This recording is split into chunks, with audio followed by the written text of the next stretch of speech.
Hello everybody, third time lucky. This is the third time I'm coming on, but my internet keep on disrupting. Have some challenges. Anyway, never mind. Hi guys, I hope that you guys are well. This is Debbie from Teacher Success Coach. It's the end of the week. I am not saying thank God it's Friday. I'm saying, whoa, it's been a challenging week because the week goes quickly, weekends goes even faster. So there is no need to feel too excited that it's the weekend, etc., etc. One other thing is, yes, I'm able to rest and I don't have to get up very early in the morning, but I still continue to get up early because I've got to do my ritual. So, what am I grateful for today? I'm grateful for life. That's one of the most important things to be grateful for. It doesn't matter what it's looked like to you. Guess what? Within the negative, there is also positive. And with life, you could do so much more. Um, yeah, and I'm also grateful for my bed because it gives me some fantastic rest. I'm grateful for my friends around me. I'm grateful for my family. I'm also grateful for the Almighty that's given me the skills and the opportunity to make a difference in young people's lives. And I do feel that I am making a difference, and there's a reason why we do things. And I am so grateful for the opportunity to impact young people. And I'm so grateful for the skills that the Almighty have given me and the ability to support young people and make a real difference in their lives. I still have a lot more to do with them, but I'm grateful that I'm getting through this far. It is not always easy. There's sometimes it's extremely challenging. There's sometimes I question myself. There's sometimes I ask myself, am I doing a good enough job? There's sometimes I'm asking myself, are they connecting? There are so many questions I ask myself sometimes, because there's sometimes when you're working with young people, those of you who do, you know that there are times you're not even too sure if you're reaching them. Sometimes you're working so hard trying to reach them and you think that you reach them, then sometimes you realize, well, you kind of doing, it's a losing battle sometimes. But having said so, they would reassure, yes miss, you're making a difference, yes miss, I understand this. And those, for me as a teacher, it's a aha moment. It's like, oh my goodness, the penny dropped. Oh my goodness, I'm making a difference. Oh my goodness, they're connecting.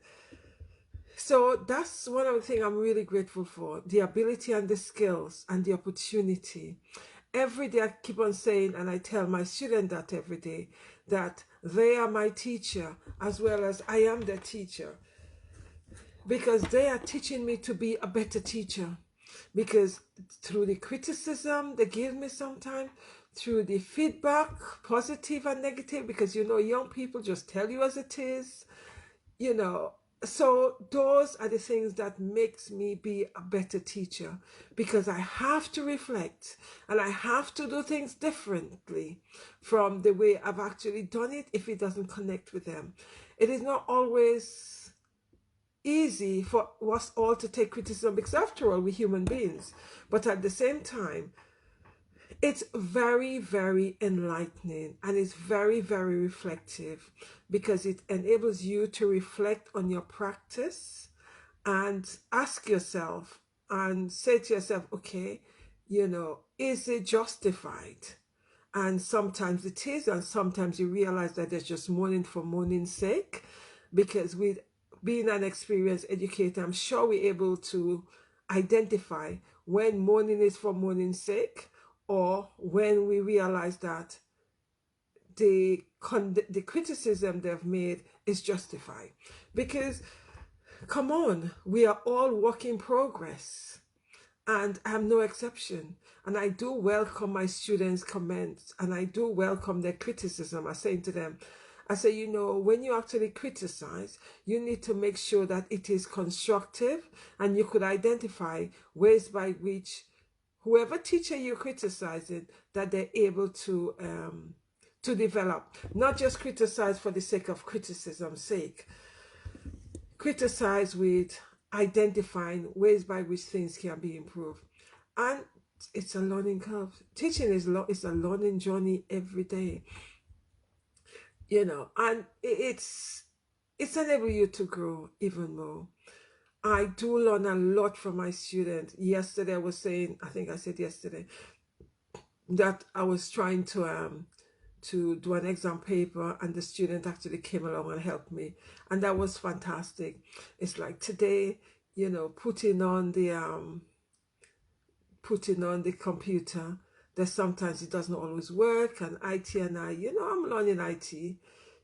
There's one of the things one student said, oh miss, if you do this and you do that, then it's going to be it's going to work okay. Some students don't know how to do it. When the student explained, oh yes, so it was a lesson for all of us, wasn't only for me. So I am always grateful and eternally grateful to my students, because they're forever teaching me new skills, new areas, especially in IT, new ways of teaching them also, because there's some ways I would be teaching them and it may not always connect with them. It might connect with some, but it wouldn't connect with all of them all the time.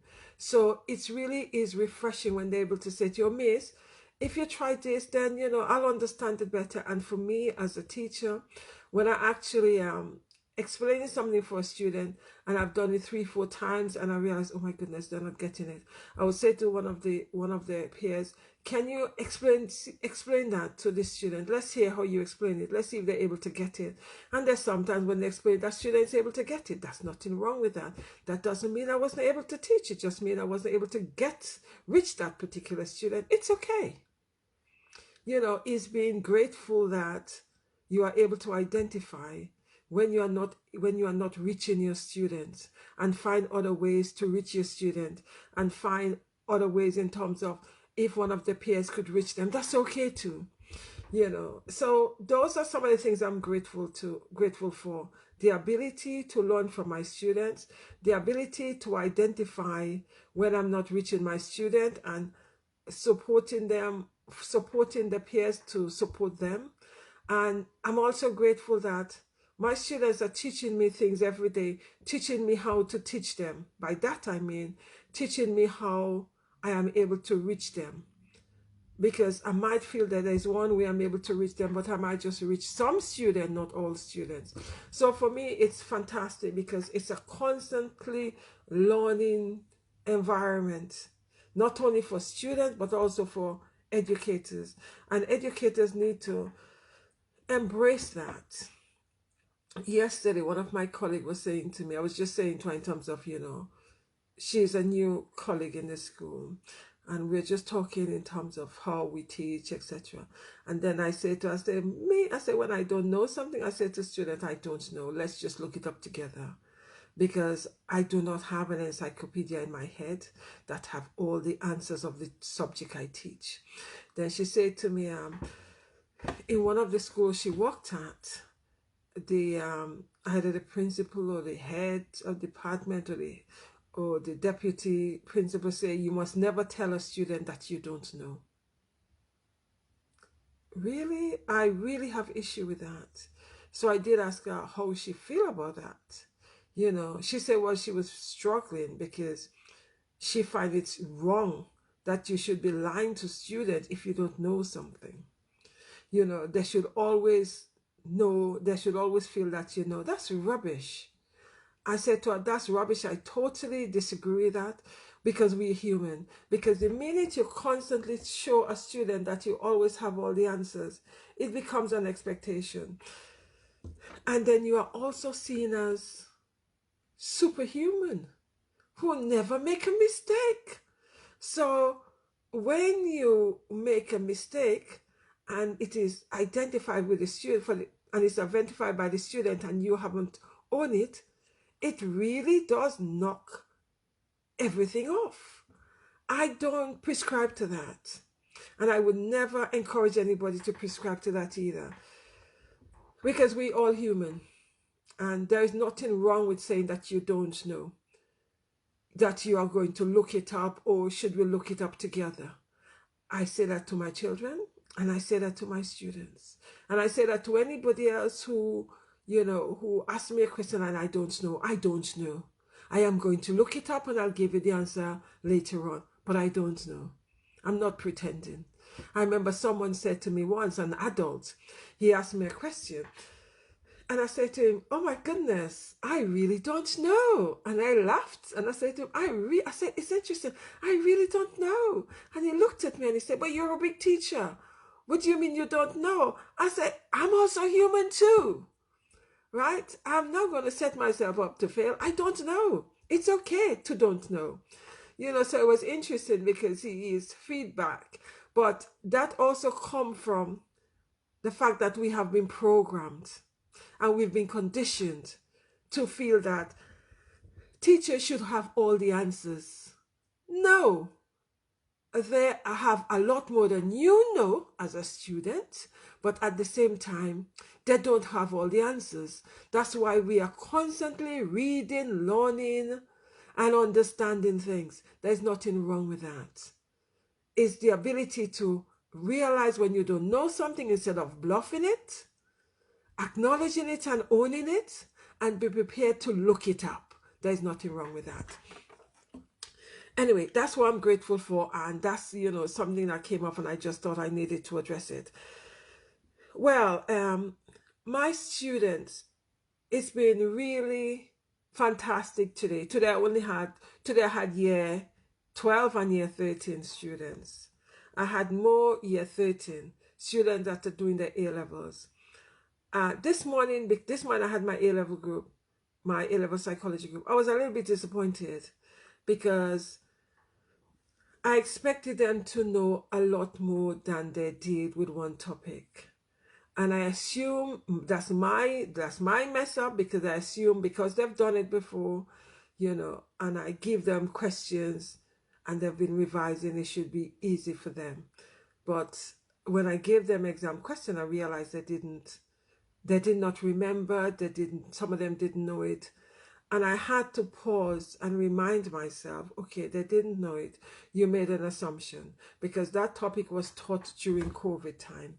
So what I had to do was I had to teach the session. So I had to go back to my PowerPoint and teach part of it and then go back to the question, because I said, okay, you guys seem to not able to address the exam questions because you all seem to have forgotten.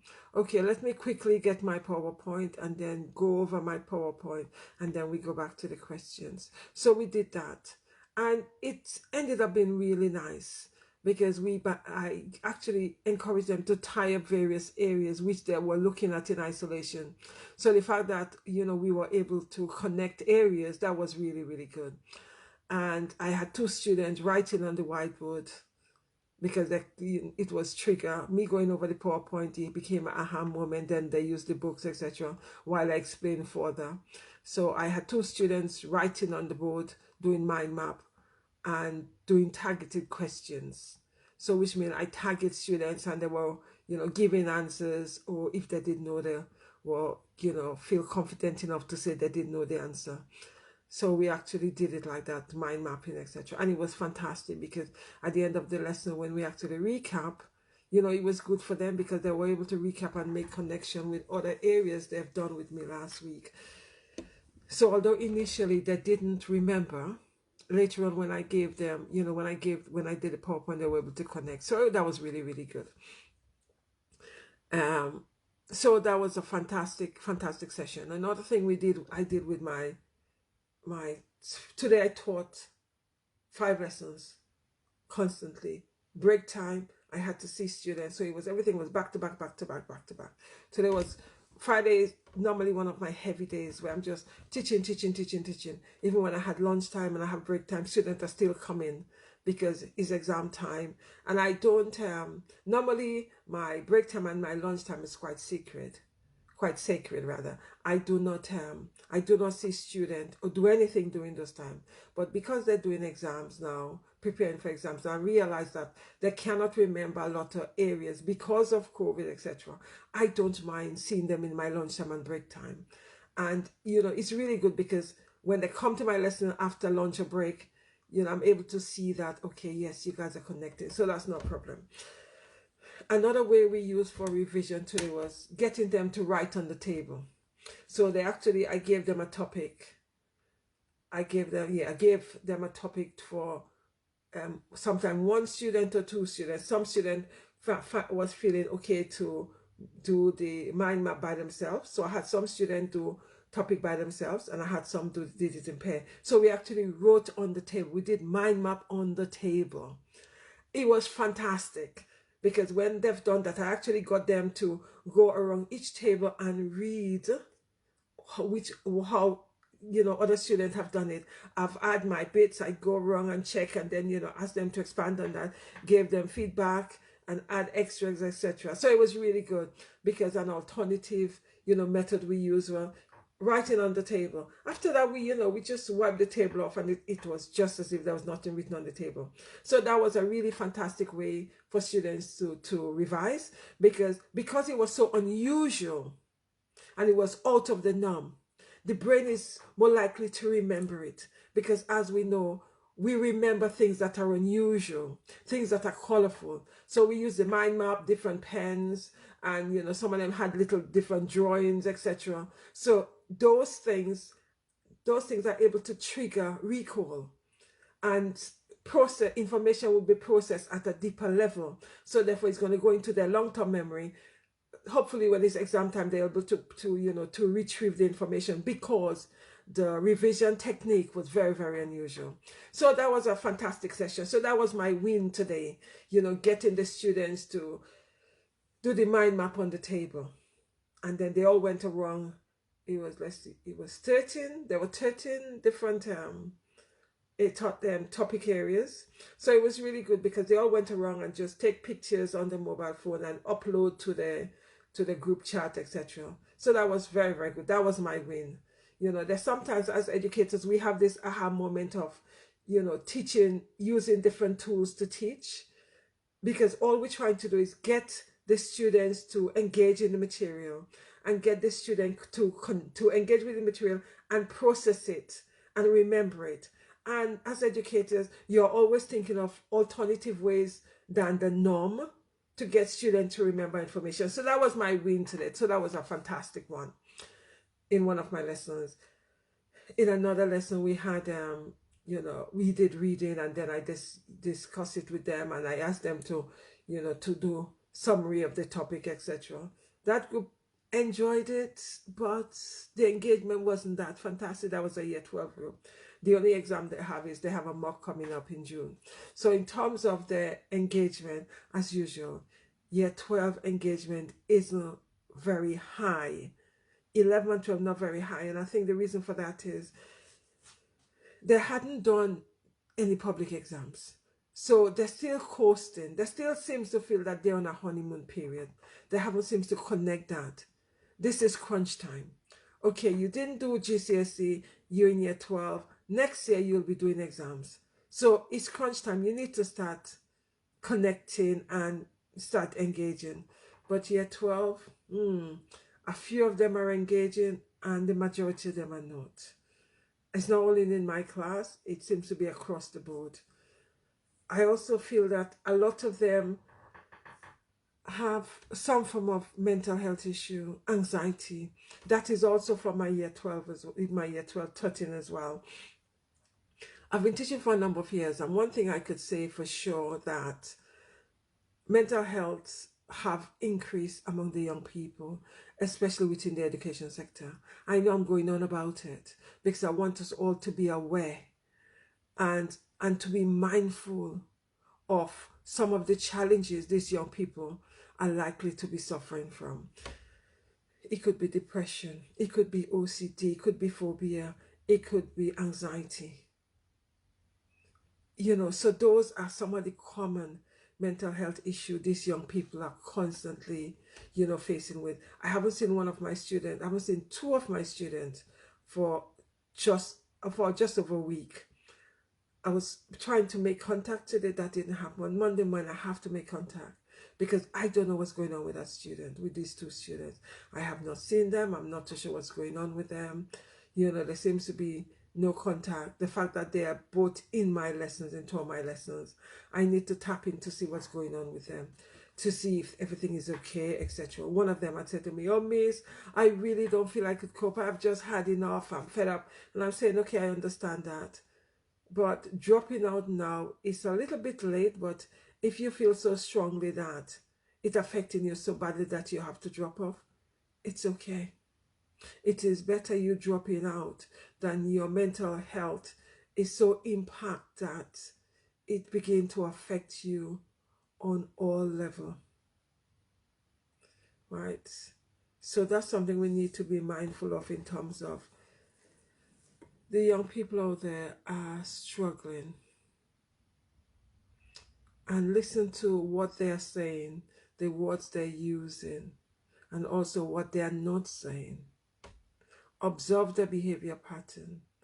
How, do they have any interest in things? What's going on with them?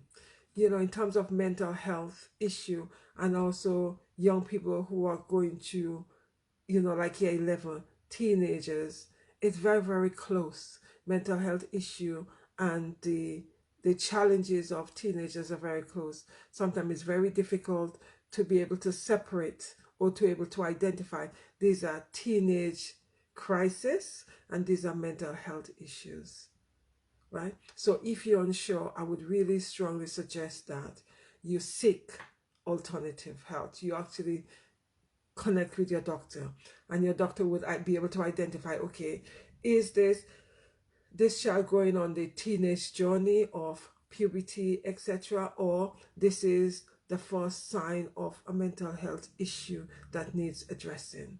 With the teenagers going through puberty, we know that this time will pass because we have all kind of behavior going on. The annoyance, the aggressiveness, the moodiness, the not wanting to talk, wanting the space. Teenagers going through that journey, it will pass. However, we could also have the situation where an individual who suffers from depression and anxiety, the symptoms could be very, very close. If in doubt, connect with your doctor. Right, another aspect is what is weekend now, and how are you going to celebrate yourself? Every day you should be celebrating yourself. Every day you should be identifying your win. It doesn't matter how little it is, you identify it, you celebrate it, you demonstrate gratitude, and you do a happy dance, which means a gratitude dance, demonstrating that you're grateful for that. I do my gratitude dance, my happy dance quite often, because sometimes it could just be an aha moment, something I was thinking about. It could be in terms of teaching my students and I couldn't get it, and when I eventually say, oh yes, that's it, so it's a happy moment for me. It's like even when I was connecting with my students today, and I'm saying to them, you need to connect various areas, and I'm showing them how to connect. And through the discussion, I identify another aspect, and I'm thinking, oh my goodness, I say to them, oh my goodness, this is another aspect, because you guys never thought of it. It's not something that is normally connected, but this is how you could connect it. So when you have your aha moment, you celebrate it. And remember, you need to celebrate your wins. With every situation, there's always a win. It doesn't matter how small the win is, you exaggerate it to make yourself feel really good and feel a sense of achievement, and then you celebrate it. Every day you should identify a win and celebrate your win. And when it's weekend, oh my goodness, you find a lot more to celebrate because you're not at work and you're at home. So which means that there's a lot more celebration taking place. And how are you going to demonstrate and practice self-love and self-care over the weekend? Weekend self-love and self-care. Spend time with yourself, which means you celebrate you, appreciate yourself, love upon yourself, go for walks in the park if you have a park nearby, go for a mindful walk and just observe and just enjoy the environment, connect with a friend, buy yourself some flowers, just it could be listening to music, dance around the place. Nobody's saying that you're a dancer. Dance to celebrate. Sing at the top of your voice because you're happy and you have something to celebrate because you're alive. So that's to celebrate. So those are things you need to do in terms of identifying ways to love upon yourself. Self-love and self-care. You need to recharge your batteries over the weekend. You need to appreciate yourself. You must appreciate yourself. You must spend time with yourself. Nobody could love you as you love you. A few weeks ago, I've said to one of my clients, I want her to buy herself some things, to celebrate herself, demonstrate self-love and self-care. And she bought herself some flowers. And she called me up and she told me that it felt so good and she was excited. I was speaking to another client yesterday and she was telling me how she was feeling. And I said to her, okay, what do you love doing? She loved being in the garden. I said, okay, go celebrate the flowers in the garden. Have conversation with the flowers in the garden. You know, send them some positive energy. And then something I said to her, I said, oh, you know, probably should get pets because pets are very, very good in terms of, you know, demonstrating your love, also connecting with your pet. It also releases stress and anxiety and tension. And then she said to me, oh, I've got a cat. I said, brilliant. She said, but I have not been really loving to the cat. I said, okay, I want you to start changing the energy. Start being loving to this cat because the cat deserves your love. Start pouring out your love onto this cat. I say, you love yourself, start loving yourself again. Because when you love yourself, you could then love others. Because the cat, you know, she was saying to me that the cat was also running away from her sometimes. I said, because the cat is feeling a negative energy. Animals do that. When they feel your negative energy, they run away from you. Because the energy that you're giving out, they cannot connect with it. So I say to her, start pouring into herself. By going out for a walk, talking to yourself, just enjoying you. And going out for a walk is also enjoying the environment because there's sometimes you're so busy. There are beautiful things in the environment and you have not even noticed it. Because you're too busy rushing. Pause. Pull brakes. Mindfully go for a walk. By that I mean observe your environment. Take in the beauty of your environment. Going to the park is also quite a beautiful experience. Observing nature. And sometimes, you know, some people say, oh, well, I don't live next to a park. But going up the road mindfully, just, you know, just observing what's going on and just people watching is also a powerful thing. Observe how people are interacting with each other. That is also powerful. So weekend people, I want you to pour into yourself.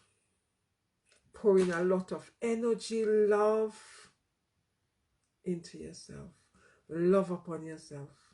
That's what I want you to do this weekend. No one would love you as you love you. Remember that. So it's pointless you saying, oh, I love this person, I love this person. Really? Do you really love that person? How could you love that person when you don't love yourself? Doesn't make sense to me at all.